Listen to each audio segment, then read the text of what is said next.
Hola, buenas tardes. Hola, ¿qué tal? Hola, ¿cómo estamos? Bueno, no sé si Hola. estamos todos ya de momento. Vamos a empezar. Empezamos, ahora son las 7:08 aquí en Barcelona. En Uruguay, bueno, en Montevideo, que es donde tenemos a Daniela Buret, me parece que es un poco más temprano. Son las 2:08, si no me equivoco. Exactamente, Acaba de exactamente. almorzar. Recién Bienvenida. almorzada. Muy bien, perfecto. Bienvenidos y bienvenidas todos los asistentes a esta sesión de Grec Nubert, que es la línea de actividades online que el GREC, el Festival de Barcelona, este año pues, ha organizado conjuntamente con los teatros de proximidad, con las pequeñas salas de Barcelona que tenían que participar en el festival y que por las circunstancias que todos conocemos pues, han tenido que buscar otros formatos. Y precisamente de nuevos formatos vamos a hablar durante esta conversación. Seré un poco rápida porque ya que hemos empezado un poco antes, sabed todas las personas que nos estáis siguiendo que inicialmente vamos a conversar con Felipe Cabezas, director de la Sala Fénix, y con Daniela Buret, una mujer dedicada a la cultura en Uruguay, aquí ha estado al frente, como luego veremos, de teatros muy importantes.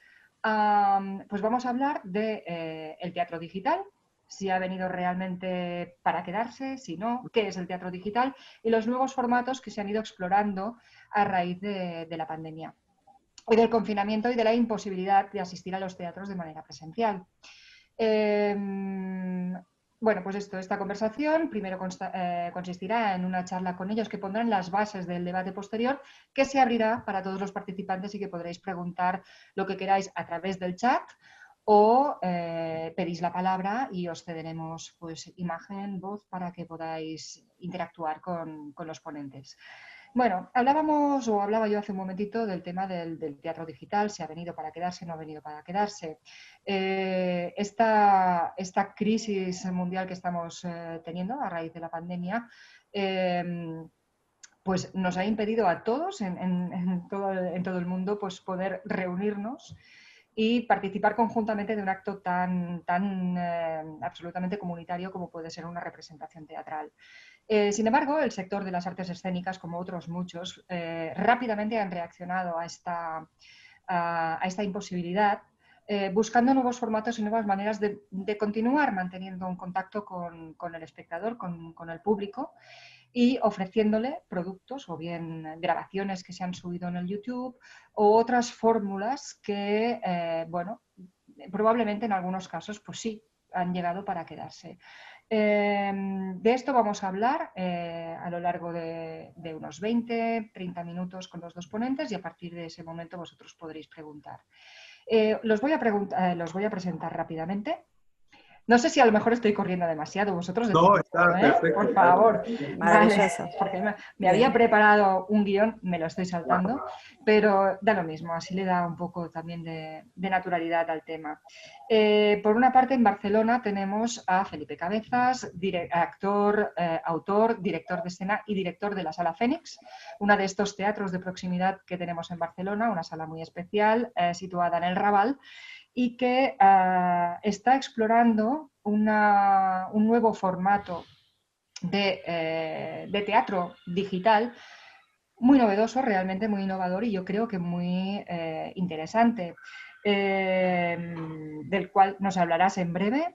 Felipe, cuando acabemos estas Claro, presentaciones, os lo explico. Además, Felipe ha preparado también para el GREC un espectáculo que se titula Bitácora de ida y vuelta, incluido dentro de la programación Conexiones con Latinoamérica, de aquí que tengamos también a Daniela en esta actividad, y que se podrá ver el 13 de julio, corrígeme si me equivoco, el 13 de perfecto. julio a las 21 horas, como un producto también digitalizado.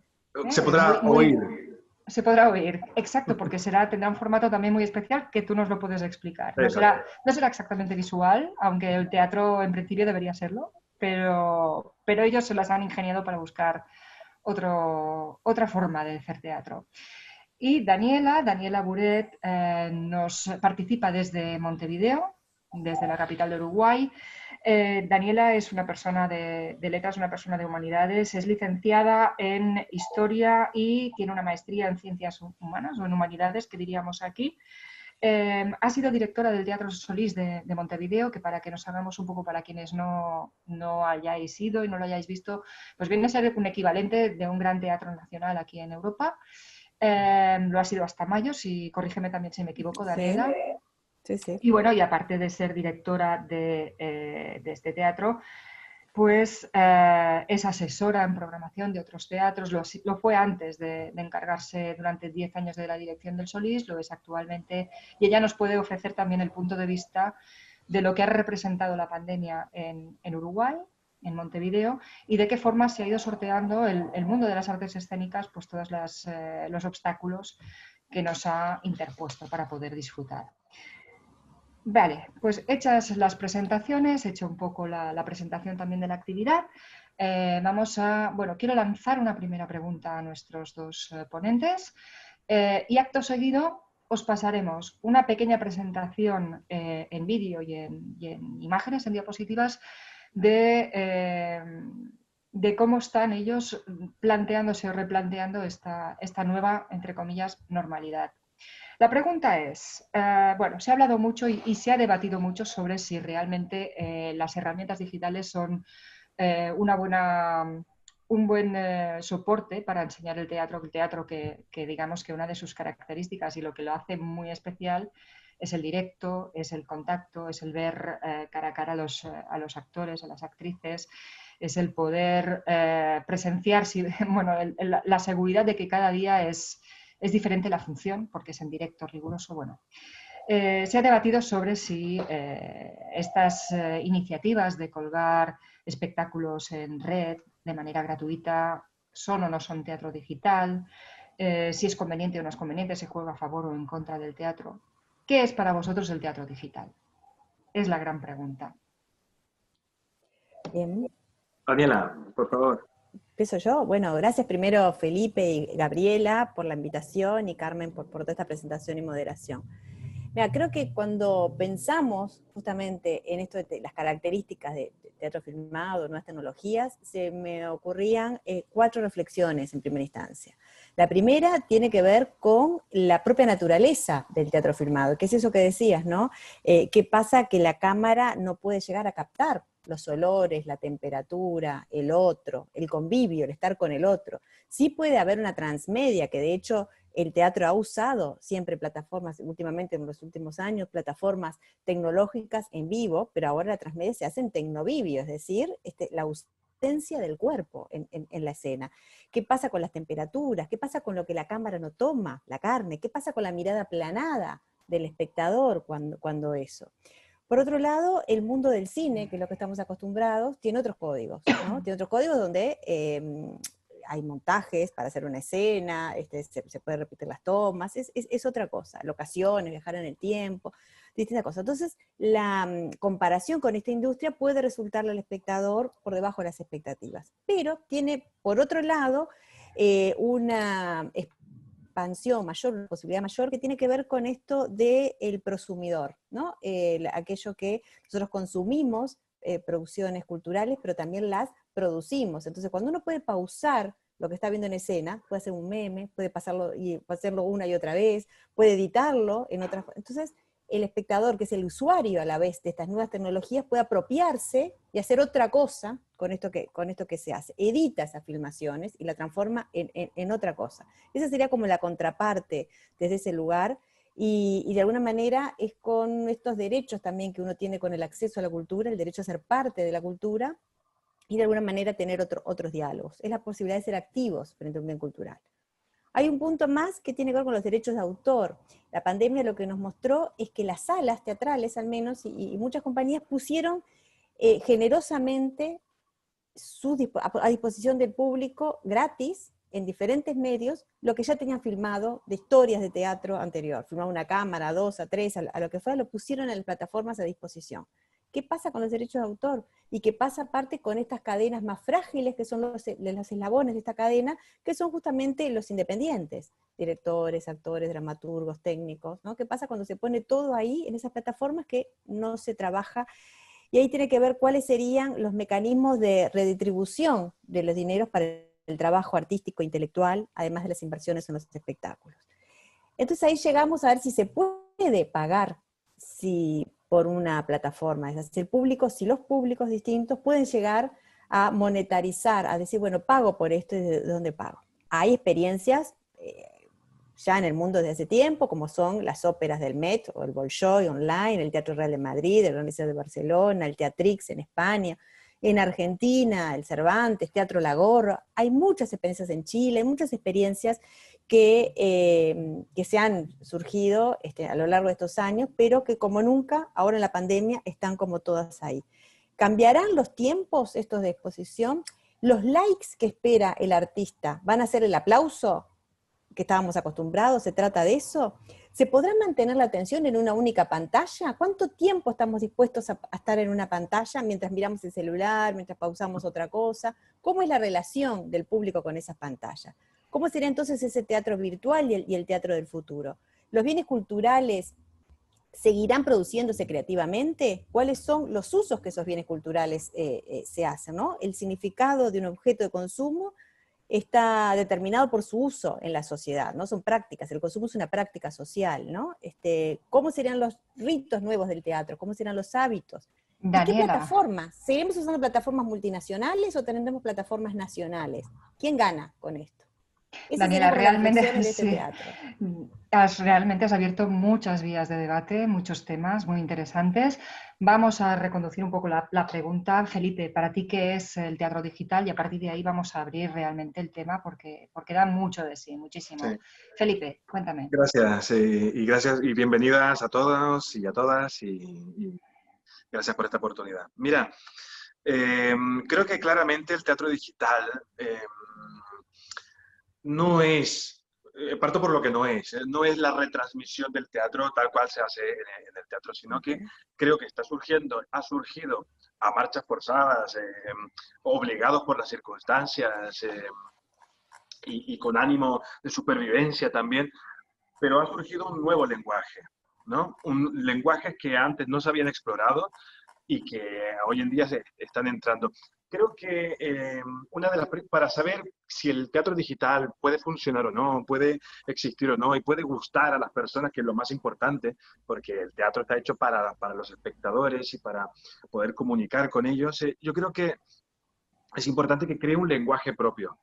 Como decía Daniela, el cine ya tiene sus recursos, sus lenguajes, y en ese terreno va a ganar siempre por las posibilidades que tiene también, incluso como decías, que es muy interesante esto de las locaciones, el tiempo-espacio y los viajes.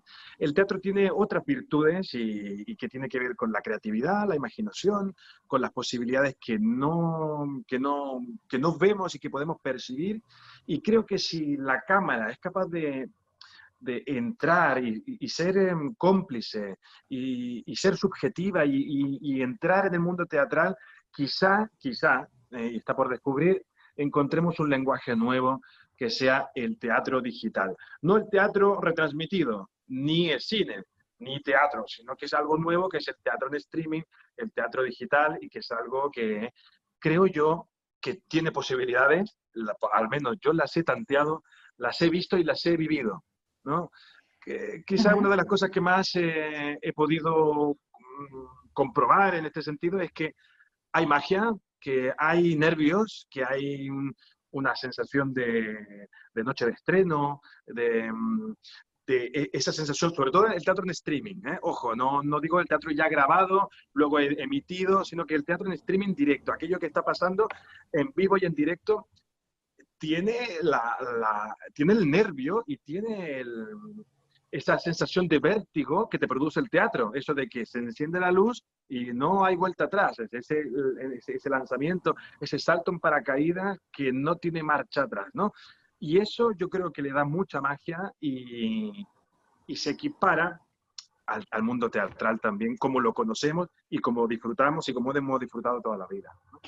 Pues a propósito de esto que estás comentando, que has dicho que realmente pues, lo has probado, lo has tanteado y que te has formado ya una opinión y una convicción de que esto puede funcionar, si te parece podemos ver el vídeo que un poco sintetiza la programación de la Fénix en streaming que has estado explorando estas últimas semanas. ¿Qué te parece? Estupendo. ¿Sí? Entonces, sí, yo creo que si Manel tiene ahora el vídeo, lo podemos pasar cuando él quiera, ¿no? Ahora Manel, veréis. ¿cómo lo tenemos? ¿Lo podemos ver Aquí viene el vídeo, perfecto, mira. Perfecto, Sala estupendo. Fénix, en colaboración con el portal Escénicos Streaming, propone durante los viernes de junio un nuevo formato de teatro en streaming totalmente en vivo y en directo. Un estilo inmersivo que pretende introducir al espectador en el mundo teatral a través de una cámara que vive el teatro como un espectador privilegiado, capaz de entrar y sumergirse en el espectáculo como nunca antes se ha hecho, a través de planos subjetivos, acercamientos y complicidades que hacen vivir el teatro de una manera distinta, descubriendo un nuevo lenguaje que acaba de nacer en esta nueva etapa. Y una de las cosas más interesantes de esta nueva experiencia es que puede vivirse en cualquier parte del mundo, simplemente con un dispositivo y una conexión, llevando los espectáculos a lugares a los que nunca antes hubiesen podido llegar. Y para finalizar, los espectadores pueden compartir un momento personal e íntimo con las artistas a través de un chat en directo. Solo por Escénicos Streaming. Encuentra tus entradas en salafenix.com. Muy bien. Pues aquí a último hemos acabado con una frase promocional invitando a la gente a comprar entradas, aunque ya no es el caso. Sí, bueno, ahí se veía un poco, si os habéis dado cuenta, aunque las imágenes pasan muy rápido, hay unos planos y hay unas cosas que en el teatro serían imposibles de realizar. O sea, hay momentos en los que yo me siento, bueno, la cámara se sienta junto al actor, que le acompaña en el recorrido del escenario, que se le acerca mucho para poder lograr un momento íntimo o secretos, cosas que en cierta manera, y por qué no decirlo, aventaja al teatro de toda la vida. Evidentemente hay otras cosas que se pierden, pero hay algunos detalles en los que sí tiene muchas virtudes y que, si bien hay mucha gente que no ha logrado vivir la experiencia o que no se ha acercado del todo y que aún pero porque no quiere, porque está reticente a la experiencia, creo que abrirse a eso puede dar una experiencia global que es muy interesante. Sí, sí. ¿Has recibido feedback? Bueno, sí, al final de cada una de las funciones que habéis programado hubo, como habéis dicho, un momento de postfunción, de coloquio postfunción a través del chat que activáis en cada una de las funciones. ¿Qué feedback habéis recibido por parte del público? ¿Lo ha aceptado, no lo ha aceptado? ¿Les ha parecido, les ha costado entrar, no? Porque al fin y al cabo lo que decía antes Daniela, de que no deja de ser un formato cinematográfico, lo es y no lo es, porque aquí no podemos ni parar el vídeo, ni tirar para atrás, ni tirar para adelante, etcétera, ¿no? Como es lo que haríamos viendo la película. Sí, bueno, creo que el feedback ha sido, en términos generales, muy positivo.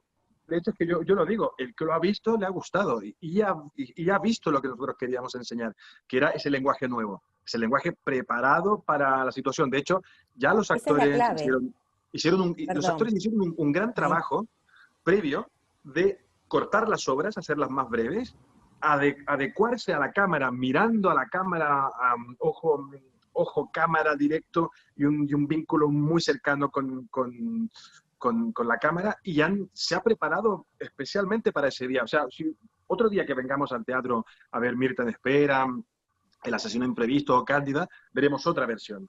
Pero estas versiones fueron pensadas para generar complicidad con el espectador. Y quien lo ha visto le ha gustado mucho. Creo que las opiniones más negativas o las más difíciles, las de el teatro en vídeo es imposible, el teatro digital no puede existir, el teatro presencial es único, irrepetible e insustituible, que también lo creo que es insustituible, pero todas esas personas que han tenido, digamos, una distancia más potente con el streaming, es gente que no ha visto el streaming. O sea, es gente que ya directamente viene con el prejuicio, no se acerca y no lo ve. Pero... Solo hay que verlo. Sí, perdón, Daniela, yo creo que la clave está en lo que dice Felipe, que habla de nuevos lenguajes. Me parece que tiene que ver con eso, porque uno siempre trata de nombrar las cosas como para aprenderlas, identificarlas y tratar de tenerlas en nuestro mapa mental. Y en realidad, hasta ahora lo que hemos visto es otra cosa. Entonces, si estas oportunidades nos dan la oportunidad de hacer arte desde otro lugar, quizás siempre estamos pensando, bueno, ¿esto es teatro o no es teatro? Bueno, no es teatro como lo conocíamos hasta ahora. No es teatro filmado, tiene que tener un nombre, tiene que tener... ¿Dónde está el convivio, el tecnovivio, ¿no? Con todas las disciplinas y los lugares, esos mapas mentales que nos hicimos. Capaz que esto es del siglo XX y no del siglo XXI. Capaz que los nuevos procesos, los nuevos ritos tienen que transitar por estos lugares. Es arte y punto. Después veremos qué nombres les pondrán las nuevas generaciones o nosotros mismos, qué nombres les pondremos para decir lo que estamos haciendo. Pero emociona, provoca reflexión, provoca rechazo, te mueve, te da zozobra, podés dialogar con él. Y también creo que aunque no lo puedas parar, pausar, porque es streaming, siempre hay posibilidades del usuario de hacer las trampitas, de pasarlo en una pantalla y con otro dispositivo lo filmás y lo ves, porque justamente se trata de eso. Se trata de cómo dialogar con eso. Y las pantallas te producen todas esas posibilidades. Entonces me parece que acá lo que plantea al usuario es otra forma de vincularse con eso. Y ahí sí tiene que ver con las atenciones, los tiempos, el lugar, estar en pantuflas, en chancletas y hacerlo. Me parece que tiene que ver con eso otro. Daniela, yo no sé si tú desde Uruguay y algunos compañeros o desde el Teatro Solís habéis experimentado en algún formato similar al que Felipe, que ahora me explicará también, luego se lo preguntaré, ¿de dónde surgió esta idea realmente tan radical y tan distinta de hacer teatro? Bueno, yo no sé si vosotros también habéis experimentado algún formato que ahora puedas compartir. Uruguay, sí, mira, en Uruguay se ha hecho en el Teatro Solís. Nosotros estábamos en una red de teatros de ópera de Latinoamérica y España, en el cual en el directorio de esta red yo estaba, y está, por ejemplo, el Teatro Real de Madrid. El Teatro Real de Madrid viene haciendo también transmisiones en vivo de varias óperas, y nosotros hacíamos del Metropolitan y del Bolshoi, y el del Bolshoi era en diferido y el del Met era en directo. Y había un cúmulo de personas, fíjate que en un teatro Solís, que es un teatro a la italiana del siglo XIX, ¿no? Por lo tanto, que es como una herradura con 1.100 localidades, había unas 300, 400 personas que iban los sábados al mediodía a ver en vivo desde Nueva York el Metropolitan, ¿no? Había una comunidad, un público que se encontraba, que estaba por el hecho de ser en vivo. Claro que también se dan óperas en los cines y en otros lugares, pero el hecho de ser en vivo generaba de una manera una cierta ilusión de estar presente ahí, porque además el Met lo que tiene es que en los intervalos te hace entrevistas a los artistas y al público, ¿no? Y ese juego de estar como ahí. Y el estar como ahí también incluye irte al foyer, tomar una copa de champán y estar con el que quieras hablar, usarlo como un lugar de encuentro social, por excelencia, como son estos templos laicos, decimonónicos a las artes. Entonces además, sabía algo de esto. Además no deja de ser ritual, ¿no? También continúa teniendo esa parte de ritual de ir, comprar una entrada, acceder a un espacio, sentarse y ver un espectáculo, butaca, aunque sea desde ahí. Proyectado. No sé si saber con quién te vas a sentar, al lado de quién y a quién quieres ver. Tiene otros rituales de lugar de encuentro social. Exacto. Que yo me refería más bien... Teatros, ¿cómo? Perdona, disculpa. Acaba. No, que digo que los teatros, fíjate que fueron los primeros en cerrar y van a ser los últimos en abrir como tales salas, y no sabemos con qué dispositivos, más allá de todo lo que sabemos de sanitarios, ¿no? Pero fíjate que Eric Hobsbawm hablaba, el historiador británico, que hasta el siglo XIX los lugares sociales por excelencia de la sociedad eran los templos religiosos, ¿no? La gente iba a la iglesia porque había fresquito en verano, porque hablaban de las ovejas, de las vacas que pasaban, había calorcito en invierno y se encontraba con el otro. Después del siglo XIX vienen los templos laicos a las artes, que son estos, los teatros decimonónicos, como el Teatro Real, como el Teatro Solís de Montevideo, como el Teatro de Santiago de Chile, el municipal, un poco para honrar a Felipe, desde ese lugar. Y hoy los lugares de encuentro social son los templos al consumo, que son los shoppings. Sí. Abrieron los templos al consumo, que son los shoppings, abrieron los templos laicos, que son las iglesias y las sinagogas, y no hablan los templos laicos a las artes, que son los teatros. ¿Cuánto riesgo puede haber en tomarte un ómnibus en ir a una ceremonia religiosa que ir al teatro? Entonces, a ver desde qué lugar nos estamos planteando esto. Realmente es otro debate porque da muchísimo que pensar, pero centrándonos un poco en el tema de durante estas semanas o estos meses de confinamiento, ¿habéis encontrado algún tipo de solución que no pase por estas grabaciones que se hacían también en streaming o grabaciones del Met o del Teatro Real o de cualquier otro gran Yo templo terminé operístico? mi contrato, yo gané un concurso por el cual estuve 6 años en la dirección del Teatro Solís, desde el 8 de mayo del 2014 hasta el 8 de mayo del 2020, que fue cuando empezó la pandemia en marzo en Uruguay, y lo que se hizo fue transmitir lo que había, y la Comedia Nacional, que es el elenco estable de actores y actrices público de Uruguay, que fue dirigido por Margarita Xirgu, ¿no? Margarita Xirgu, la catalana, fue la que fundó la Comedia Nacional, que estuvo también en Chile con una escuela de teatro y dirigiendo teatro, en Argentina y en Uruguay. Esta Comedia Nacional sí ha tenido algunas formas más interesantes de trabajar durante la pandemia, que tiene que ver quizás con algo más tradicionales, puede ser lecturas dramatizadas o teatros en monólogos en primeros planos, es lo que ha hecho la Comedia Nacional ahora. El Teatro Solís ha generado un lugar de diálogo, que es una escuela de reflexión artística para jóvenes, es un lugar que salió de jóvenes críticos, también es una instancia que me había empezado Javier Ibacache en el GAM de Santiago de Chile, y Ana Durán en Argentina, y que trajimos esa experiencia a Uruguay, al Teatro Solís. Eso es lo que ha hecho el Teatro Solís ahora en la pandemia. No ha explorado lenguajes como ha hecho Felipe en la Sala Fénix, que me parece más que interesante y bienvenidos. El Teatro Solís no ha transitado por este lugar, y no conozco de otros lugares que han hecho. Sí, teatros independientes han hecho otras cosas que ahí traje unas imágenes que podíamos ver, de teatro por celular, que es interesante, unas obras de Loza.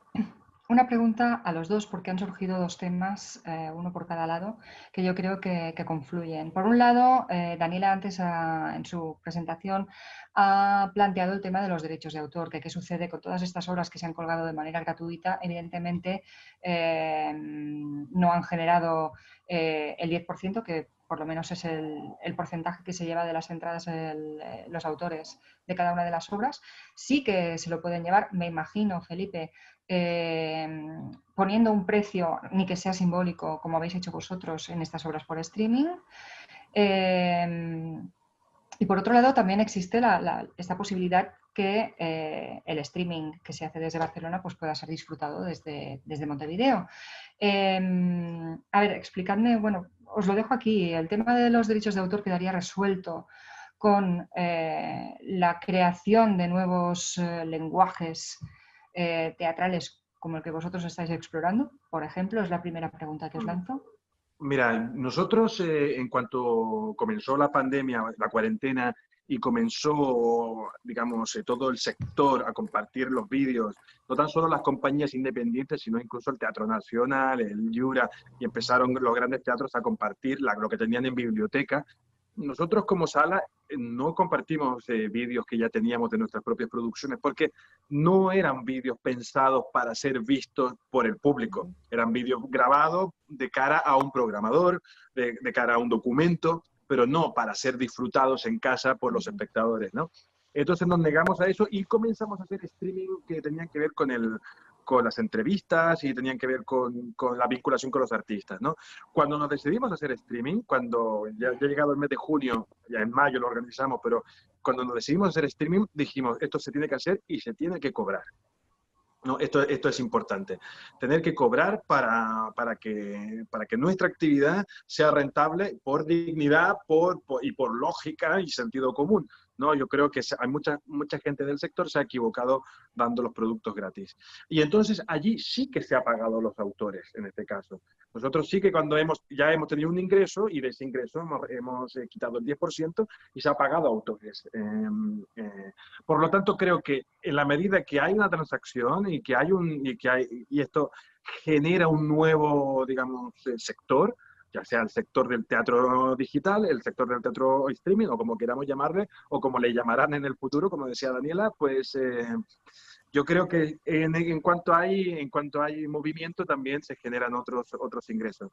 Creo que aquí también ha trabajado un técnico de luces y sonido, por ejemplo, ha trabajado un cámara, ha trabajado gente en la sala, ha trabajado la actriz y el autor en este caso. Se han movido algunos estamentos del mundo teatral y que se han visto recompensados no se han visto recompensados como una noche cualquiera, no se han visto recompensados como un bolo, como un festival. Los ingresos, de eso si queréis hablamos, no han sido los mismos ingresos que se puede esperar de una noche de teatro, pero también es verdad que estamos aprendiendo y hemos puesto unos precios que quizá luego tengamos que repensar, ¿no? Pero bueno, los autores sí que se han visto. En cuanto se genera dinero, pues también se generará un poco para todos. Si es poco, pues poco, pero si es mucho más, pues creo que es un sector que hay mucho por investigar. Es un terreno totalmente virgen, si bien ya ha existido otras experiencias de teatro en streaming, como decía Daniela, del Metz o del Bolshoi, pues son otra categoría de grandes producciones que hacían teatro en streaming, pero teatro independiente en streaming, teatro de pequeño, mediano formato, aún tenemos mucho por descubrir y tanto en los terrenos de lo artístico, de lo técnico y de lo burocrático. ¿De dónde surgió vuestra idea para hacer este tipo de teatro, Felipe? O sea, ¿de dónde surgió la idea de hacerlo de esta manera? Bueno, básicamente la idea se nos ha acercado a nosotros y esto también hay que decirlo. O sea, en Barcelona ha abierto un portal llamado Escenicus, que ha nacido como un portal de compra y venta de espectáculos, ¿no? Un marketplace. Y han abierto y ha comenzado la cuarentena y por lo tanto se han reinventado rápidamente, como tiene que ser, y han abierto el área de Escénicos Streaming, ¿no? En donde se han dedicado a hacer streaming de otras partes del mundo y han desarrollado unas herramientas y unas digamos, posibilidades técnicas con un equipo técnico, asesores y tal, comerciales y tal, y se nos ha acercado y nos ha ofrecido la posibilidad. Así que, bueno, hemos respondido a Escenicus y directamente creo que la relación ha sido muy buena. De hecho, ya nos empezaron a llegar al mail, correo, ofertas de otras empresas de streaming que están abriendo, o por ejemplo, audiovisuales, gente con 2 cámaras, un ordenador, una mesa de mezclas y que te van a cualquier teatro y te montan un streaming, que es algo que está surgiendo.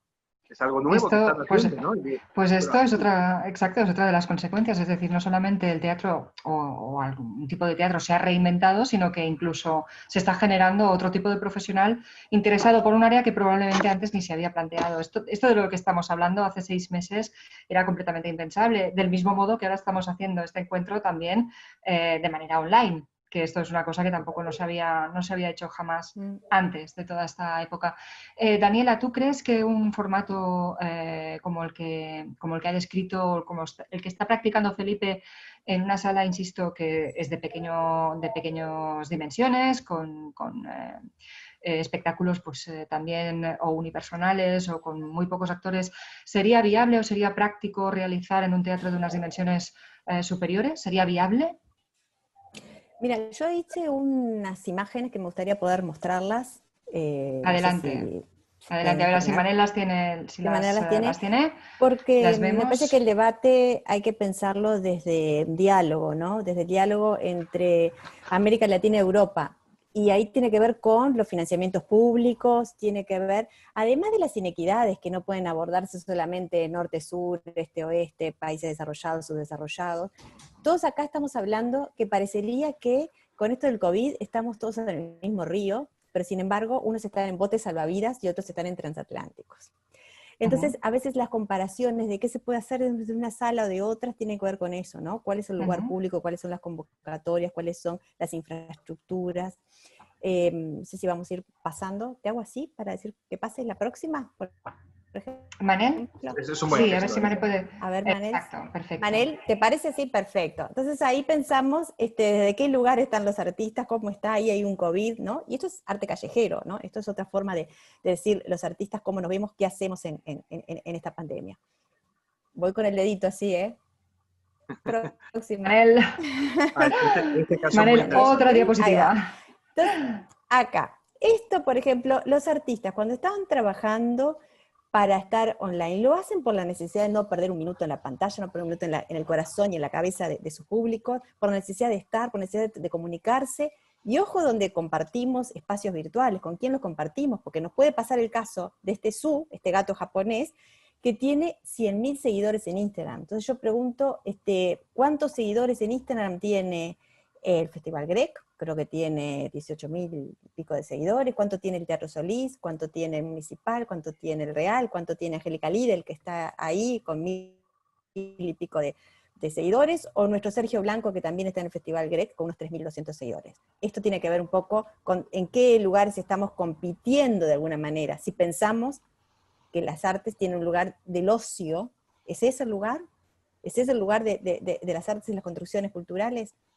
Seguimos, entonces, ahí está el debate. Para un artista es lo mismo trabajar pensando que tiene enfrente un dispositivo móvil, pensando que tiene un maniquí, pensando que tiene una planta, como son los conciertos que se hicieron para 2.292 plantas que hizo el teatro, de los teatros del canal. ¿Es lo mismo? Ahí Muntadas Anthony Muntadas, este artista plástico desde el año 96 que está haciendo estas exposiciones, que en realidad lo que se pregunta es el lugar escéptico del artista como escéptico en un lugar de transmedia, como un mundo simulado, un mundo virtual, ¿no? ¿Y qué pasa con los espectadores? ¿Cómo se tienen que plantar frente a esto? ¿Cuáles son los dispositivos de un espectador frente a esta realidad virtual? Entonces, ¿qué pasa acá? ¿Cómo nos posicionamos? Yo creo que hay una serie de preguntas que uno se hace, una serie de respuestas que nos hacemos de norte, sur, este, oeste. Tiene que ver, cuando pensamos qué nos está pasando esto en el COVID, hay una serie de respuestas que tienen que ver con un tanto místicas, que dice, bueno, el universo todo lo proveerá. Y casi no nos preguntamos qué hicimos nosotros en estos tiempos para llegar a lo que estamos pasando, cómo fue nuestra relación con la naturaleza, cómo es la relación con los otros seres humanos, cómo es nosotros mismos. Hay un grupo de respuesta que diría, casi como un oráculo, bueno, vamos a salir de esto, vamos a volver a la normalidad. ¿Qué es para las artes escénicas volver a la normalidad? ¿Va a ser esto? ¿Va a ser una normalidad semipresencial? ¿Va a ser con tapabocas? ¿Va a ser con toda esta realidad? La historia no es futurología, pero sabe lo que pasó y de alguna manera puede hacer escenarios posibles de lo que hay. Y también nuestras respuestas dicen que vamos a salir mejor, porque cada crisis nosotros, los seres humanos, nos vamos a posicionar desde un lugar que vamos a pensar en ser más espirituales y vivir mejor. Acá hay esta foto de Adorno que decía que escribir poesía después de Aurich es un acto de barbarie casi, porque después de las crisis también que hubieron de las pandemias, de la gripe española, de la peste negra, de todas las pandemias que sufrió la humanidad, siempre se pensó que íbamos a salir mejores. Y no quiero ser fatalista, pero después de grandes crisis hubo la guerra mundial, esto es una foto de Alepo, de Siria, 2016, estuvo el genocidio armenio, el holocausto judío, ¿salimos mejor después de esto? Bueno, ¿qué hace el arte para esto? Sin anular un tiempo idílico, ¿no? ¿Cómo nos posicionamos en esto? Entonces, ahora viene la próxima imagen que tiene que ver con esto, ¿no? Este es el mito de Atenea. Atenea, sabemos que salió de la cabeza de Zeus, porque Zeus había dejado embarazada a Metis, y cuando pensó que sus hijos los iban a hacer mejores que él, dijo, bueno, no van a ser mis hijos si me los como. Se los comió a todos. Atenea estaba ahí casi a punto de nacer, le hizo doler la cabeza a Zeus, por lo tanto, Festo le abrió con un hacha y salió Atenea. Quiere decir que para que nazca la sabiduría, tenemos que abrir la cabeza. Y esto me parece que es lo que hizo Felipe en la Sala Fénix. Aprovechó una convocatoria, generó un lugar de reflexión, hizo un nuevo lenguaje. Y eso tiene que ver, que no es lo mismo que estamos haciendo hasta ahora. No es lo mismo de poner en valor o poner a disposición lo que tenemos filmado en nuestras salas en otros tiempos, en otra normalidad al público, sino que abrió la cabeza y pensó en otras estrategias para hacer otros lenguajes y generar otras formas de arte, que no sé si es teatro filmado, no sé si es teatro virtual, no sé si es teatro por dispositivo, no sé qué nombre y si hay que ponerle un nombre, porque nombrar es aprender un poco eso y dialogar y decirlo de alguna manera. Pero Felipe hizo otra cosa ahí, y creo que tiene que ver con eso, con abrir la cabeza. Seguimos un poquito más. Bueno, quizás esto tiene que ver con la importancia del arte en la vida y cómo UNESCO está buscando o usando este convivio para esta pandemia para poner en valor las identidades, ¿no? Capaz que ahí, me acuerdo de lo de Nurcio Dine, ¿no? Que decía que en un universo del utilitarismo, un martillo vale más que una sinfonía, un cuchillo vale más que una poesía, una llave inglesa más que un cuadro, porque capaz que es más fácil decir para qué sirve todo eso y para qué puede servir el arte, ¿no? Entonces, bueno, ¿cómo vamos a volver? Sigamos un poco adelante después de esto. Bueno, rápidamente voy a pasar estas muy rápido, pero tiene que ver con lo que todos vimos en el mundo, ¿no? ¿Qué pasó en el mundo en estos días? Desde un tutú de 3 metros deambulando por Holanda, hasta las salas así, desarmadas, para que la gente se sienta segura, porque lo que se trata es de dar como un COVID-free a los públicos para que puedan ir volviendo a lo que podría ser una normalidad, o que cada teatro en el mundo ha puesto muñequitos, plantas, cosas como para decir, esta es la separación. Acá vengan, que tenemos las alfombras, que tenemos los tapabocas, que tenemos los gel. En poco tiempo incorporamos hábitos, incorporamos ritos. No se podrá desde entonces pensar que el rito del teatro sea este otro que propone Felipe, por poner Felipe, ¿no? Un poco esto. ¿Desde qué lugar nos vamos a comportar como públicos, como personas? El miedo al otro, que es el peor de los miedos. El miedo al otro es el otro que te va a contagiar, y el teatro tiene justamente eso, ¿no? El estar, el convivio al lado, el teatro físico tiene que ver con eso. Sigamos pasando las diapos. El Teatro Real de Madrid. La Traviata, 340.000 euros puso el Teatro Real de Madrid para lograr que sea una sala segura. Hoy me decías, Carmen, ¿qué teatro independiente puede disponer de 340.000 euros para asegurar el distanciamiento social, la sanidad de sus públicos, de sus artistas, de sus trabajadores? Así se hizo esta ópera. ¿Cómo es rentable? Este es el concierto en un invernadero. El Liceo de Barcelona se transformó en un invernadero donde la performance termina regalando la planta creo que fue en sanatorios, ¿no? Buen Asilos, para terminar esa performance de un artista visual muy conocido. ¿Cuáles son los escenarios futuros de esto? ¿El artista le es lo mismo trabajar su arte para las plantas? Sigamos adelante. Bueno, esto es un saludo a este entorno del Festival Grec. Esto pasó en Argentina, por ejemplo. En Argentina hay esta compañía El Hueco que dice esto. Para nosotros, dice, la discusión sobre si el teatro online es teatro o no se pierde, no tiene ninguna importancia.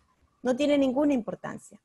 Dice, por supuesto, es un registro en video, es un hecho vivo con una función teatral. Y están haciendo esto. En Argentina están haciendo teatro a la gorra, están tratando de explorar también estos nuevos lenguajes, como hace Felipe desde la Sala Félix. Están tratando de ver qué es lo que está pasando. Sigamos adelante, por favor. Esto es la imagen de Uruguay. Esto es Uruguay en América, ¿no? Somos una islita rara, siempre somos como excepcionales los uruguayos. Esto es el dato de ayer, porque hoy a las 8 de la noche se dan los datos nuevos, y acá son las 2 de la tarde. Un caso nuevo hubo ayer. Tenemos 79 casos activos en todo Uruguay. Uruguay es un país de 3,5 millones de habitantes, con 28 fallecidos. Es irrisorio lo que está pasando en Uruguay. Y en realidad todos sabemos que en el mundo la gente se sigue muriendo de hambre y de otras enfermedades, ¿no? Pero bueno, tenemos que el COVID provoca esto. Sigamos un poquito. Y es lo que decíamos, ¿no? Abre todo menos abren los teatros. Y Uruguay hace performance en las calles, frente a las puertas de los teatros. Los teatreros dicen, abran ya, que tenemos protocolos, que tenemos las cosas para estar. Sin embargo, el gobierno no abre los teatros. Sigamos. Tenemos una ley que está parada de teatro independiente también, que este gobierno lo paró. Esto, por ejemplo, se hizo en Argentina, se hizo en Uruguay, se está haciendo en Colombia, en Perú. Amor de Cuarentena es una obra de Santiago Loza, el argentino, donde a través de un celular la historia se contaba que vos tenés la voz de un actor que te manda mensajes de amor como si fuera un ex amante, y por 14 días te van llegando mensajitos, imágenes, fotografías, y eso fue, me parece, que lo más creativo que hemos tenido en Uruguay. Como pasemos, creo que nos quedan, esto es teatro negro que se hizo en las calles, en los barrios, en un centro cooperativa, a nivel de movilizar un poco a la gente. Esto es lo que se hizo en el Teatro Solís, es pasar los espectáculos que ya estuvieron grabados y que ya se habían hecho, que es el Solís TV, ¿no? Que se pasa, están 2 días al aire pasando. La próxima, esto es lo que hace la Comedia Nacional, que es el teatro que fundó, la compañía que fundó Margarita Xirgu, por ejemplo, ahí acá esta zona. Y esta es la última pregunta que me decía, si en Uruguay existe una manifestación cultural muy fuerte, que es el carnaval, que es como si fueran pequeñas óperas, diríamos, porque tienen una escenografía, porque tiene coros, cuentan una historia, y este carnaval se televisa, y hay programas de televisión todos los días que hablan de lo que pasa en el carnaval, que no es lo mismo con el teatro. Pero eso nació desde los años 80, que tiene un valor después de la vuelta a la democracia. El carnaval vuelve a tener un lugar en Uruguay, y se genera un hecho cultural increíble en varias zonas, que no es lo mismo, no hablo de una cultura en Uruguay, porque no es lo mismo Montevideo que otros departamentos del país, pero en Montevideo y algunos otros lugares, el carnaval tiene un lugar muy bueno, muy central, y con unos hechos alrededor. No pasa en eso en el teatro. ¿Podrá ser la pandemia, esta crisis, hacer que el teatro pueda llegar a tener un lugar como lo tiene hoy el carnaval? Son preguntas que para nosotros nos importan generar. Son preguntas que realmente se lanzan, pero que la respuesta hasta dentro de un tiempo pues no la vamos a tener. No la vamos a tener y ni sabemos cómo es. Ahora, ¿son más democráticos estos lugares? ¿Cómo son los consumos culturales ahora? ¿Será el control remoto y el sofá el gran, de alguna manera, la gran competencia de las salas, del ir en vivo? Ahí termina, con esto termina. Sí, vale, muy bien. La verdad es que insisto, han surgido muchísimos temas muy interesantes, pero me quedo también con esta última o la penúltima diapositiva que hemos visto de unas personas sentadas en el sofá con la televisión encendida, otra pues con el ordenador, porque, bueno, yo creo que aquí estamos hablando de teatro digital, pero no como una sustitución del teatro tal y como lo conocemos de siempre, sino como un complemento o como otra modalidad de teatro. Es otra, no sé si llamarlo género o qué, otro formato. Esto lo saco un poco a colación porque en breve vamos a hablar ya, vamos a abrir ya el turno de preguntas, veo que están llegando algunas. Y una de las primeras que nos ha llegado es Isabela Pintani, que nos ha comentado. Lo leo literalmente. Pregunta del abogado del diablo. ¿No existe el peligro de que el mensaje que se está transmitiendo es que no hace falta que te levantes y salgas para ir al teatro? Cuando cómodamente lo puedes ver desde casa, ¿no hay riesgo de que los teatros pierdan público de esta forma? Antes de que me respondáis, quiero lanzar un pensamiento que leí recientemente en un periódico de aquí de Barcelona, que Judith Carrera, directora del CCCB, respecto justamente pues, de la readaptación o de la digitalización de la cultura, explicaba que el entorno virtual no solo es una vía más para difundir la cultura, sino que también es una forma para generarla. Es decir, recogiendo la pregunta que nos ha formulado Isabela, yo quería preguntar, ¿realmente va a jugar en contra, podría jugar en contra del teatro tal y como lo conocemos ahora, el hecho de que lo podamos consumir en casa? ¿O el hecho de consumirlo en casa puede hacer que gente que normalmente no se acerca a los teatros lo descubra y en el momento en que se abran y se pueda disfrutar del espectáculo en vivo, pues acceda por primera vez o de una forma regular al teatro? ¿Qué pensáis? Yo creo que personalmente que estamos viviendo una etapa transitoria, evidentemente. ¿Qué tan larga puede ser? Yo creo que allí está el kit de la cuestión. O sea, cuando decimos, mira, deja pasar, en un momento pensamos, no nos metamos en el mundo del streaming, tal, esto de aquí a un mes se acaba. Y de pronto vas viendo que esto se alarga, se alarga, se alarga y no sabemos hasta cuándo. Incluso ahora que hemos vuelto a esta nueva normalidad, planea sobre nosotros la amenaza del rebrote, ¿no? ¿Quién sabe cuándo acabará, si esto es largo, poco tiempo? Y visto que por lo menos y ya llevamos un mediano plazo desde marzo en estas circunstancias, yo creo que es importante experimentar en estas nuevas tendencias que sin duda son complementarias y que no sustituyen en ningún caso al teatro presencial.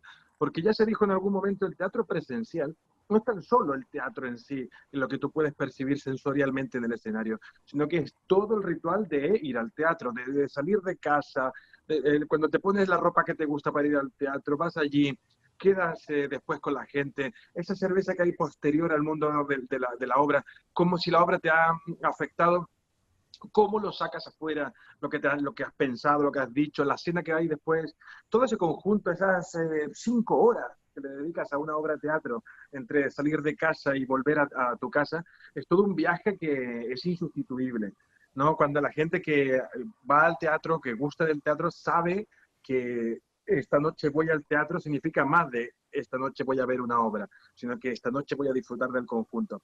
Sin embargo, no podemos evitar estar en la situación en la que estamos, que es más poderosa que nosotros, más grande. Y esta pandemia, digamos, no podemos ignorarla. Es como el elefante allí en el salón.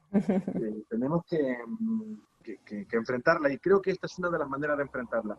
No le llamemos más teatro digital, tal vez no sea teatro, tal vez sean historias digitalizadas o historias de teatro en internet, no lo sé, tal vez es cierto que cuando le dices voy a hacer teatro en vivo, van a salir todos, digamos, los defensores del teatro clásico de toda la vida a negarse a ello. Pero si cambiamos el nombre, ya estoy hablando de una estrategia ya casi de marketing, ¿no? Sí, sí. De si hecho, le llamamos, De hecho, hay otro teatro aquí en Barcelona que ha experimentado, como tú dices, que realmente es el momento de experimentar nuevos formatos y nuevos lenguajes, ha sido el Lliura, que es un teatro en las antípodas de la Sala Fénix en cuanto a poderío, digamos, es un teatro público con diferentes salas y una capacidad enorme y una larguísima historia. Y que también también se ha adaptado a los nuevos tiempos estos últimos meses, hizo lecturas dramatizadas e incluso hizo algunos espectáculos como tú, Felipe, con un formato, no, con una duración breve, porque yo creo que esto es uno de los puntos clave que ahora también podríamos hablar, para que el espectador pueda a lo mejor disfrutarlos más o aguantar más delante de la pantalla, pero eran producciones nuevas e incluso iba alternando, si no recuerdo mal, palabra con ilustración. Es decir, aquí ya no estabas viendo actores, sino estabas viendo ilustraciones como casi pues como si dijéramos cine de animación o teatro de animación. Pienso que la experimentación realmente es la clave. Y hablando de experimentación, y antes que ahora sí que vamos a abrir el debate, que quiero hacer una pregunta muy concreta a una de las personas que veo por aquí que se ha conectado. Felipe, vosotros ahora también dentro del GREC vais a estrenar un espectáculo que es Bitácora de ida y vuelta, que también explora otro lenguaje, si no me equivoco. Justamente nosotros teníamos un cabaret muy hecho a mano, un cabaret de estas, digamos, de cabaret literario, musical, con canciones de autor, originales, lenguajes no convencionales, pero tradicionales en el sentido de marionetas, sombras, teatro de objetos, todo un tipo de teatro parateatral, y que de pronto con esto nos hemos tenido que reinventar. ¿Y cuál ha sido la reinvención? Pues el radioteatro. El radioteatro, un estilo que nos pertenece a todos, es un patrimonio de la humanidad prácticamente. Hay generaciones que se han criado con él, que aún hay algunas experiencias en la radio pública, y que es, te lo digo directamente, es totalmente mágico. O sea, tiene la magia, tiene ese encanto, y cuando estás grabando y cuando lo estás preparando, porque ha requerido mucha preparación, o sea, hemos estado con un mes de ensayo diciéndolo, porque el micrófono tiene trampa, o sea, el micrófono te capta las emociones, y la Verónica Gonzalo, nuestra técnico grabadora, nuestra ingeniera, pues estaba allí grabándonos y nos decía, espera, que estás muy cambiado del otro día. Tenemos que encontrar el tono, la emoción, y me decía, es que el micrófono es muy tramposo, o sea, capta muchísimo lo que al actor, y creo que hay que estar actuando muy bien frente al micrófono. No es aquello de que, bueno, como no se me ve, ya lo voy haciendo, o voy a hacer otra cosa, o... No, hay que estar 100% con el micrófono, contigo, como si fuera teatro, y esto, claro, esto a los actores nos gusta mucho. A los actores nos gusta la exigencia y estar allí presionando, y de pronto lo vas a escuchar, oye, ese día estaba muy acelerado, este día estaba... Y hemos ido así durante un mes. De hecho, bueno, me imagino que también el streaming ha requerido muchos ensayos para poder hacer este plano secuencia tan maravilloso y sin cortes. También. Ahora que hablabas también de tu faceta como actor, tenemos una pregunta esperando que le daré paso enseguida, pero me había parecido que teníamos por aquí a Albert Requena, que creo que ha desaparecido, porque te quería saber, él ha sido uno de los intérpretes que ha participado en Fénix en Streaming, y quería saber también qué significa para un actor pues ser filmado en lugar de actuar delante de público, teniendo en cuenta que en un teatro de proximidad como es el tuyo, el público lo tienes encima y el actor aprecia rapidísimamente cuáles son sus reacciones, si se mueven, si no se mueven, si respiran, si no respiran, si ríen ante algún momento cómico. Cuando vuelva a aparecer, que es que no lo veo, no sé si realmente Bueno, está o no yo sé está. que Requena ha estado muy cómodo, se ha sentido muy bien. Y en cierta manera la experiencia también le lleva a pensar, como las obras que han interpretado, las han interpretado mucho, no son estrenos, él sabe la reacción que va a provocar en casa, sabe la reacción, es como cuando actúas en cine o televisión, no estás con el feedback, pero sabes que estás en el tono correcto y hay un punto allí de... Y creo que se han sentido cómodos ellos, no han sentido la... Bueno, siempre mejor, ¿no? Siempre mejor con el espectador, eso sin duda alguna. Pero hay algo allí de la imaginación, de la mente subjetiva, de que ha sabido suplir, suplir aquello. Uh-huh.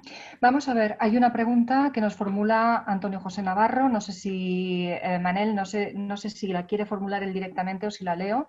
En cualquier caso, a ver, él comenta, por lo que se deduce a través de las intervenciones, ¿estamos ante el nacimiento de una nueva forma teatral que se adapta, entre comillas, al formato vagamente cinematográfico? Y por otra parte pregunta también, creo que esta ya es una pregunta directamente para Felipe, que es, al hilo de esta idea, la de adaptar las obras teatrales al formato streaming, ¿habrá una versión del Bufón del Rey Lear en streaming? El Bufón del Rey Lear es, para Daniela, por si no la conoces, es uno de los espectáculos de Felipe que es realmente una maravilla. Sí.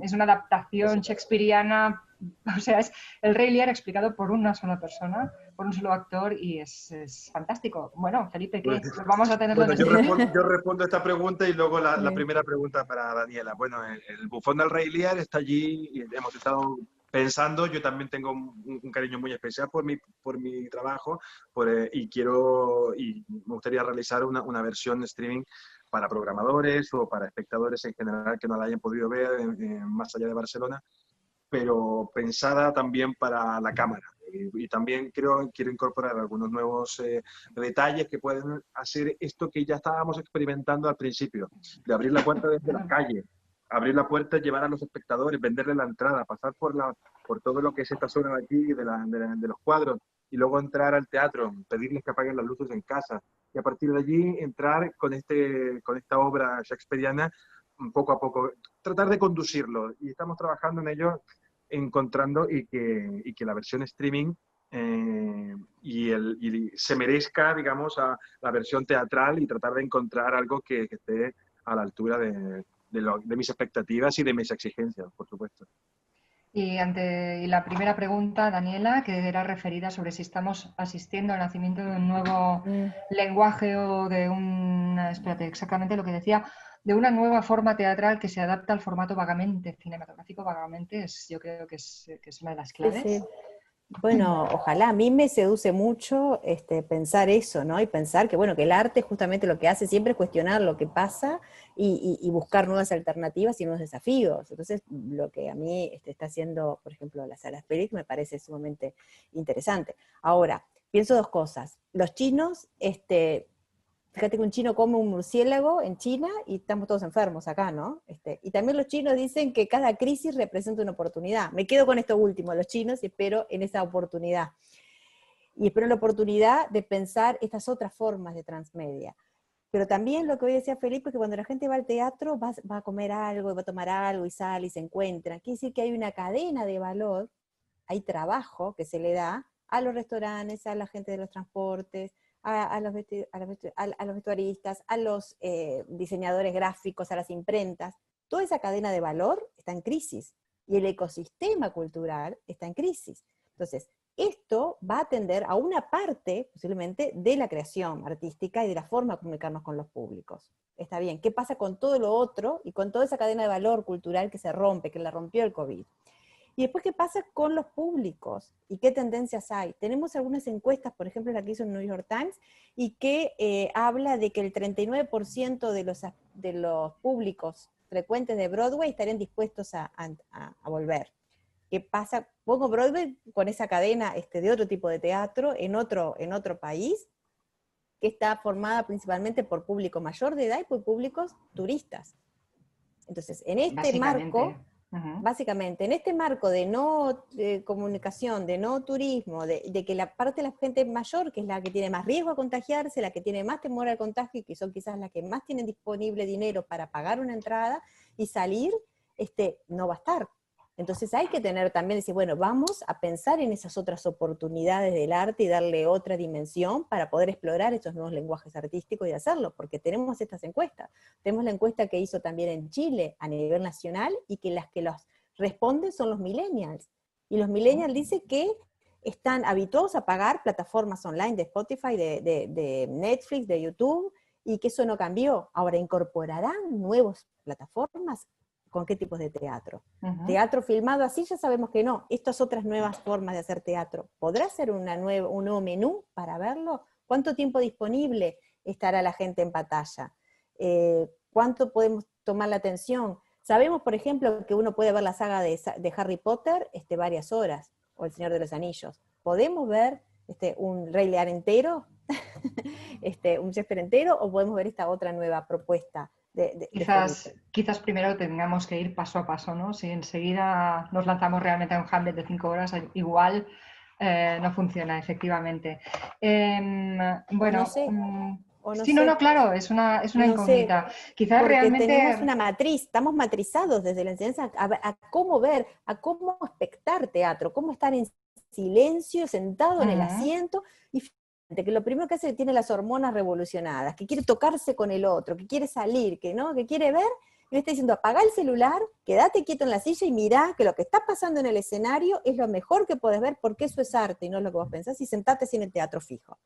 No, afortunadamente realmente estamos en un sector absolutamente creativo y por lo tanto soluciones seguro que se van a ir surgiendo.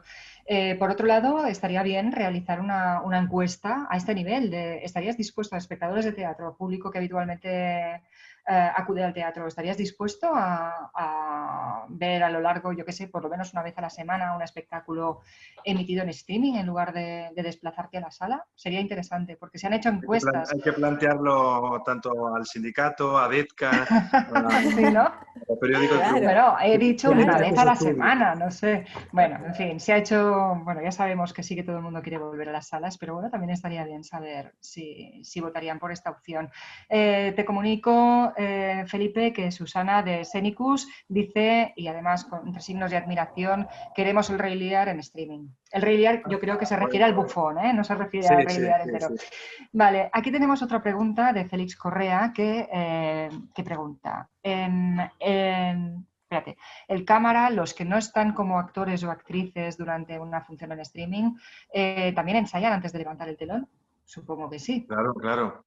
Bueno, ahí es donde esa cadena que no se cumple por un lado con el teatro en streaming, todo lo que gira alrededor también de los teatros, no tan solo del teatro mismo, sino que las calles de alrededor, pues aquí se genera otra cadena también de trabajo, ¿no? Que es más reducida, evidentemente. De hecho, por ejemplo, un detalle que no comenté hace un momento, es casi todo monólogos para poder mantener la distancia social. O sea, en la sala está el actor, el cámara, el técnico y el cap de sala, el taquillero, y son gente aislada, única y separada, ¿no? Que, aunque bueno, esto ahora ha cambiado. Ahora ya las autoridades aquí en España, Daniela, han declarado que las compañías son como ya no grupo familiar, pero es como grupo estable. O sea, las compañías de teatro, al grupo de convivencia se llama. Para ver. Bueno, capaz que hay que preguntarle ahí a Daniel Martínez, ¿no? El director de Grupo Focus, que tiene tanto peso empresarial en Barcelona, y ver si pueden llevar adelante ellos por ahí algunas encuestas justamente de tendencias, de qué consumos culturales podrían haber, a qué el público estaría dispuesto a transitar. Hay algo que me gustaría comentar, en cualquier caso, antes de que se me olvide, y es que todas estas actividades online que estamos haciendo, digamos, la Sala Fénix ha iniciado un proceso, pero todas las salas de proximidad han iniciado otro proceso y que nos hemos unido. Esto también es muy importante porque este trabajo online ha generado una unidad muy potente. Y las salas de proximidad de Barcelona, que a lo mejor llevábamos trabajando juntos 15, 20 años, pues no, en nuestro caso menos, ¿no? Porque somos una sala más joven, pero gente que había estado muchos años en contacto, el COVID, digamos, o la pandemia y el GREC en su conjunto, digamos, todas las circunstancias han hecho que trabajemos ahora y que estemos unidos, cosa que cuando dice, bueno, las dificultades te unen, pues es verdad, nos hemos unido a las salas pequeñas, tenemos ahora una web llamada Teatres de Proximitat, UNCAT, y estamos trabajando juntos y todas están generando actividades, coloquios, lecturas, videoarte y si alguien que está viendo esto tiene dudas, pues yo le digo, ir a ver, mirad bien la programación que tenemos allí en teatrosdeproximidad.cat y no os perdáis nada de lo que estamos preparando. Pues aquí queda, ¿eh? O sea, vamos Ahí a queda. entrar todos a ver realmente teatros de proximidad.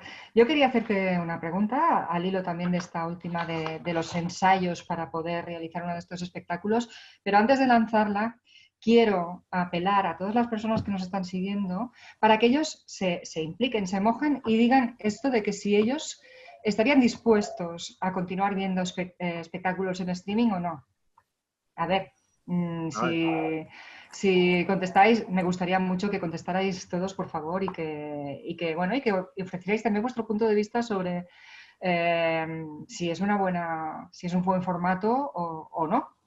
Felipe, al hilo de cómo si se ensayan antes de levantar el telón, para que nos hagamos una idea, ¿cuánto tuvisteis que ensayar, por ejemplo, para hacer Mirta en Espera, que fue el primero de los espectáculos que programasteis?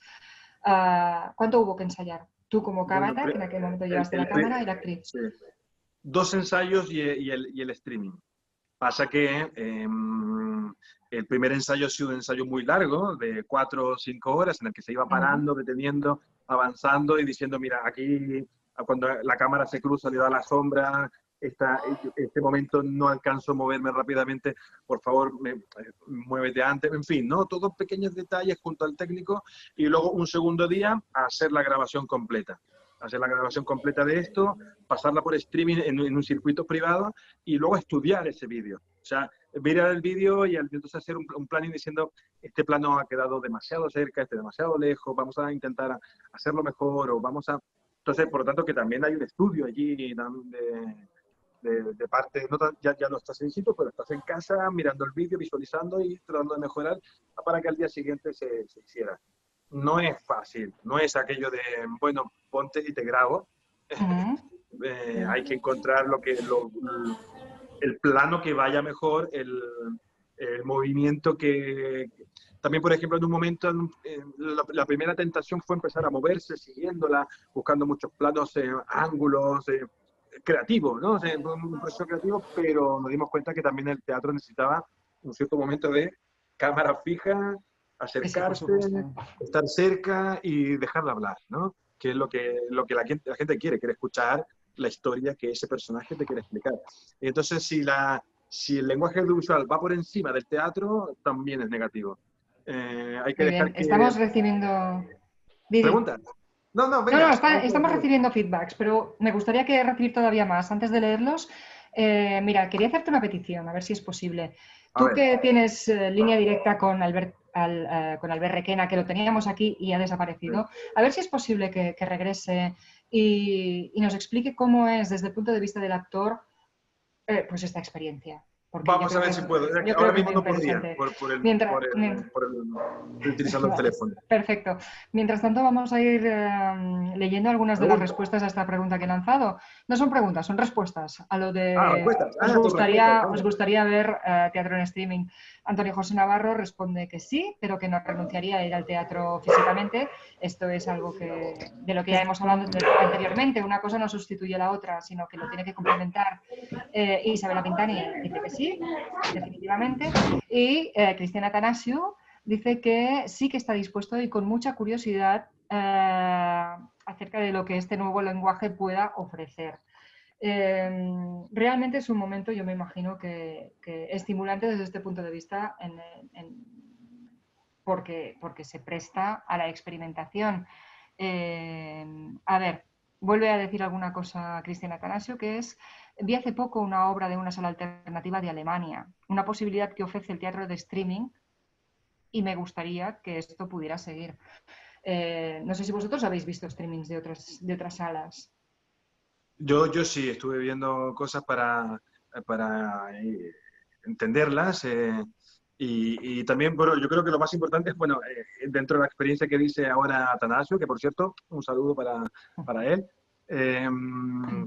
es que, por ejemplo, nuestros streaming llegaron y se vieron en Japón, en Estados Unidos, en Canadá, ¿cuál era? Costa Rica, en Nicaragua, se vieron en Francia, en Reino Unido, vamos. Y eso también, claro, que es una de las posibilidades. Ahora, yo te digo sinceramente, yo que me he ido de bolos y he estado actuando en Corea o en Alemania, prefiero mil veces ir allí como actor, irme de gira y estar en Corea 15 días que me vean por streaming. Eso te lo aclaro enseguida. Pero en una experiencia así es llamativo, es curioso. Yo te digo, el día del primer streaming estábamos de los nervios con la actriz diciendo, esta noche nos estrenamos en el mundo. Era como un Sí. lanzamiento mundial, ¿sabes? Y en parte lo era, claro que lo era. Evidentemente con sus limitaciones y no somos locos, ¿eh? Sabemos que estamos llegando a petit comité, pero que estamos llegando a Japón también, ¿no? Y esto era muy, muy entretenido. Yo en noviembre Daniela, di una charla, nada, que en noviembre di una charla en el Teatro Nacional de Cataluña, ahí, y claro que prefiero ir a tomarme algo ahí, Claro, sí, vente para acá. que desde este Zoom, pero bueno, se disfruta igual. Bueno, Sí, si bueno. no se anima nadie, iremos acabando, pero también quería hacer otra reflexión. Al final, el teatro en streaming es una posibilidad que se le abre a las personas que, por la razón que sea, no pueden acudir al teatro. Es decir, gente que tenga movilidad reducida, gente que esté hospitalizada, por ejemplo, o ingresada en algún centro que no le permita asistir al teatro. Gente de otras ciudades, de otros países, que les gustaría ver un espectáculo en concreto y que no pueden hacerlo físicamente, presencialmente. Sí, sí. Yo creo que desde este punto de vista sí que debería quizás casi ser obligatorio poder realizar unas programaciones paralelas en streaming. No sé qué pensáis desde este punto de vista. Mira, creo que la pandemia también lo que demostró, si bien demostró la fragilidad de la cultura y del sistema cultural, mostró que no se podía pasar una pandemia como esta sin las artes. La gente vio visitas virtuales a museos, además de lo que estamos hablando de teatros, ¿no? Vio películas, leyó libros, escuchó música, vio conciertos.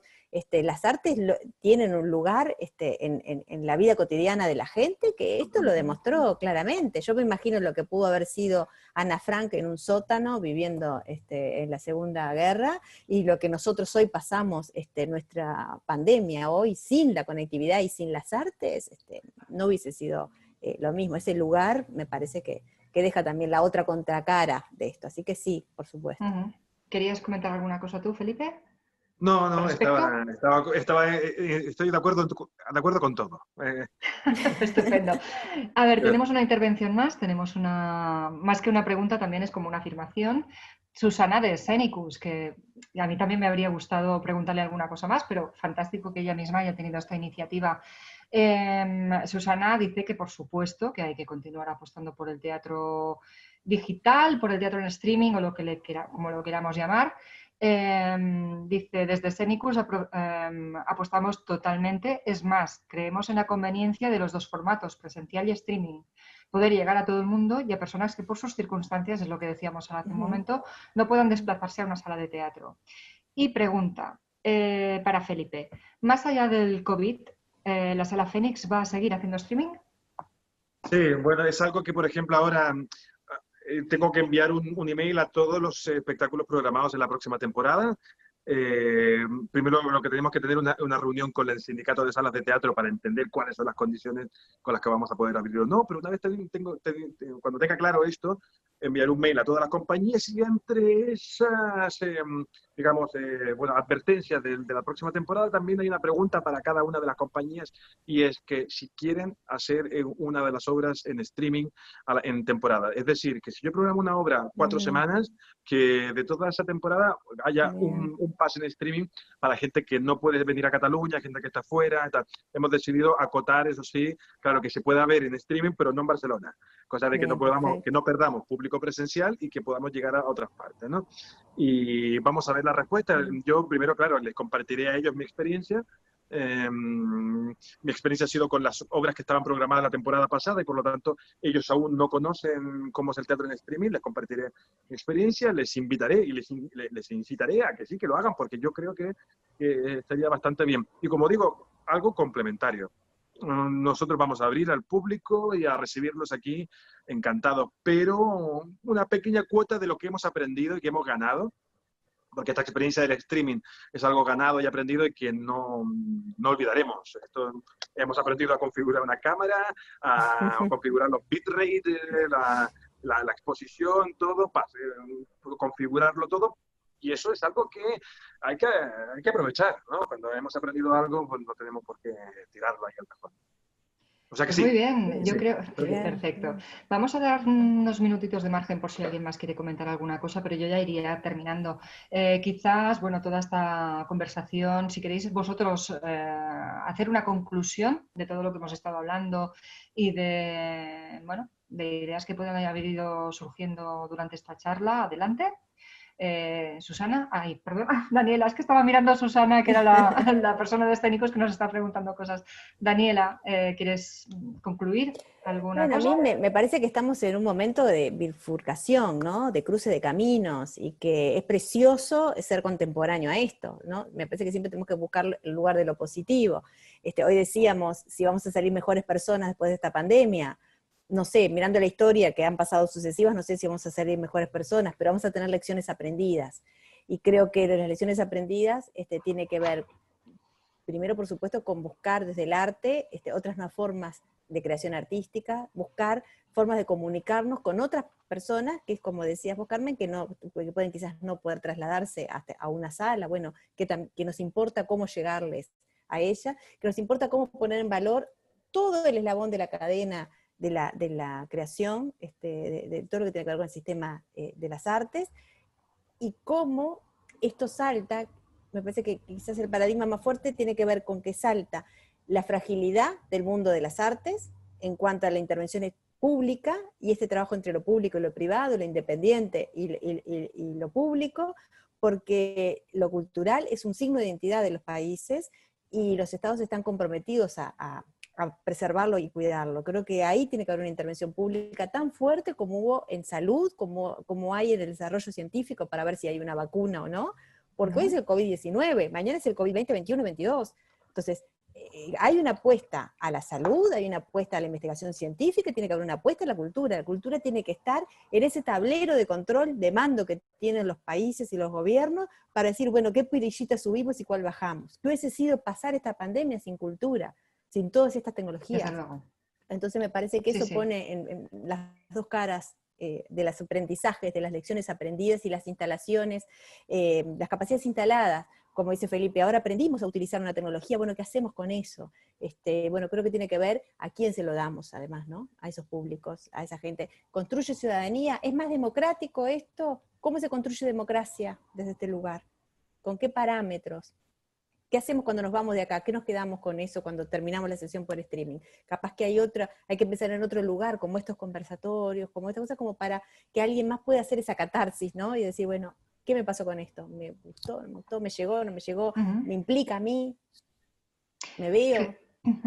Felipe, antes de cederte la palabra, quiero leer también una de las preguntas que nos ha lanzado Mónica Mafia, que está muy bien, la verdad, y sería una pena no incluirla. Dice: estimados, felicitaciones por este foro. Mi planteo es que, a diferencia de tomarse un tiempo para estar en casa y disfrutar de una ópera, por ejemplo, la obligación de quedarse en casa cambia la perspectiva. ¿Qué opinan sobre la fatiga mental de la gente por exceso de pantalla durante la pandemia con respecto a este nuevo lenguaje del cual estamos hablando? ¿Debería pensarse en pequeño formato? La última pregunta que era... ¿Debería pensarse en pequeño formato? Si queréis os la repito, porque es No. una pregunta larga. O sea, sí, sin duda alguna. Mira, a mí me pasó una cosa las primeras...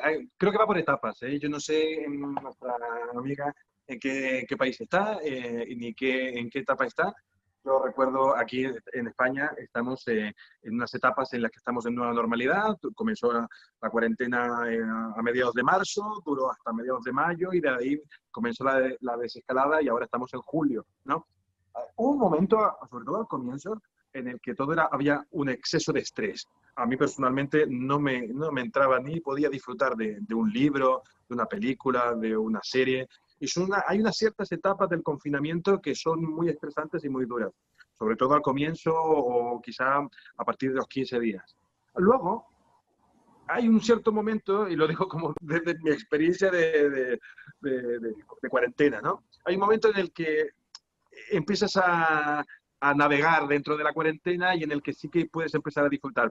Quiero decir que yo los primeros 15 días no me leí ni un libro, ni una película, ni una serie, ni vi ninguna obra de teatro, evidentemente. Estaba pensando en el futuro, en el trabajo, en mil cosas y estaba vuelto loco.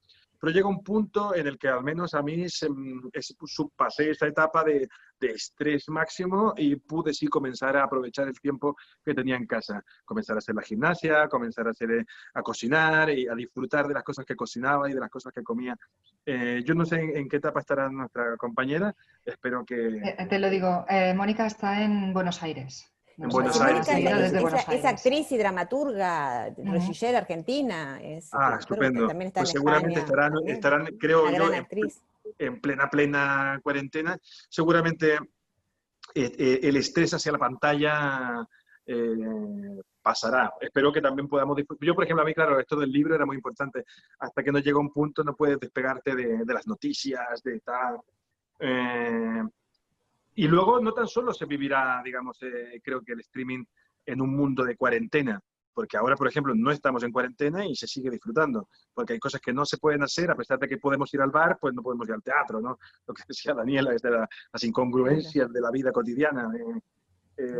Entonces creo que, bueno, que son momentos, son etapas. Espero yo que... ¿Mónica se llama? ¿Mónica? Mónica. Sí, que Mónica Sí, pueda sí, sí. disfrutarlo y superar, digamos, esta etapa como yo también la pude superar en un momento, creo. Pues si queréis lo dejamos aquí. Yo creo que uno de los grandes retos que plantea estos nuevos lenguajes y estos nuevos formatos, sobre todo es el de cómo conjugar todas las profesiones del teatro para que todas pues, resulten retribuidas, beneficiadas, etcétera, porque evidentemente hay este componente que ya suficientemente precario y frágil es el mundo de las artes escénicas como para que surjan otros problemas, pero bueno, es empezar y pensar en soluciones, me imagino. Sí, Es uno de los grandes Carmen, retos, supongo. Carmen y Daniela, os quería invitar para que el próximo lunes también estéis atentas a las redes sociales, al Zoom y a nuestras webs, tanto la web de teatradeproximita.cat como salafenix.com, porque el próximo lunes es nuestro estreno en el GREC. Lanzamos nuestro estreno digital, ¿no? Nuestro estreno digital en el cual lanzamos los podcasts y lo que es la grabación de Bitácora de Ida y Vuelta, La vida de Miguel de Molina, en Radio Teatro. Y estará también, además de que tenemos otro coloquio muy, muy interesante, tan interesante como este, estaremos con Luis Jiménez, el director del Teatro de Olite, del Festival de Teatro, que estaremos hablando de teatro e inmigración, de cómo afecta el inmigrante al lugar al que llega o cómo afecta el lugar al inmigrante cuando llega, ¿no? Esto es un tema del que estaremos hablando que da mucho juego. Entonces, el lunes 13 tenemos un nuevo coloquio y además también el estreno mundial, digámoslo, ya que estamos en redes y llegando a todo el mundo, de Bitácora de Ida y Vuelta dentro del GREC 2020. Felicitaciones, gran expectativa por eso, y también me imagino que separarán entre el inmigrante pobre y el inmigrante que viene a invertir, y toda la pobrofobia que hay en la sociedad a veces, ¿no? Que este gran miedo al contagio también es miedo al pobre, y con todo lo que eso significa en nuestras comunidades. Exacto. Pues nada, lo dejamos aquí. Muchísimas gracias a vosotros dos, evidentemente a Daniela y a Felipe por esta charla tan interesante. Muchas gracias a las personas que han asistido y que, y han debéis saber participado sacando y fotos, no. Y tenéis que saber que toda esta conversación ahora ha quedado grabada, lo haremos una edición y luego estará subida también a nuestras redes sociales, a las webs y tal. Así que la podréis volver y repetir y compartir con otras personas. Y gracias también a la posibilidad que nos ha ofrecido el GREC para poder abrir esta ventana para hacer coloquios, para acercarnos o aproximarnos, y valga la redundancia, a los teatros de proximidad. Y me parece que ya está. Bueno, es que todavía estoy viendo que hay otra pregunta o otro comentario de Mónica y no quiero dejarlo en el aire. Dice, queridos, mi pregunta no era autorreferencial, sino con respecto a la construcción de público de teatro digital. Lo de la construcción del público es algo que se nos ha quedado un poco en la recámara, pero de la que ya hablaremos yo creo que en otras ocasiones, porque esto es solo el primero de muchos debates que va a generar esta nueva situación y estos nuevos formatos. Una cosita, porque si no vamos a dejar a Maika sin respuesta, y a mí me ha pasado. En cada uno de los streaming, la Sala Fénix tiene 50 butacas. En cada uno de los streaming hemos vendido 150 entradas. Hemos triplicado un poco, pero nosotros queríamos llegar a mucho más, ¿no? Nos pasamos el año entero, nos rompemos la cabeza buscando, cautivando y encantando a un público que venga a las salas de teatro. Y ahora se nos ha abierto un nuevo mundo, que es encantar a un público que sea capaz de disfrutar del teatro en streaming. Sí, hay allí una ventana nueva, un público al que descubrir, al que encontrar, al que cautivar, al que atraer y que fidelizar, ¿no? Estamos dispuestos a hacerlo y lo vamos a hacer. Creo que el mundo del teatro, y esto es algo que se me quedó pendiente, somos una raza muy fuerte. Nos hemos adaptado durante siglos a lo que había, y si la iglesia nos perseguía, nos metíamos a un lado, y si salíamos de la cueva, nos íbamos al otro, y nos hemos ido adaptando, escapando a la censura, escapando a las adversidades, y esta es otra más. Vamos a salir de aquí, y sea con el streaming, con el radioteatro, en la calle, con plantas o maniquís, bueno, lo vamos a hacer. Chapó, esta es la respuesta de Mónica. Chapó. Claro que sí. Pues muchísimas gracias una vez más, y nada, y nos vemos en los teatros o nos vemos en otras conversaciones de este tipo. O en los streamings. Muy bien. Adiós. Muchas gracias. Gracias desde Uruguay. Adiós. Besos. Chao, chao. Chao.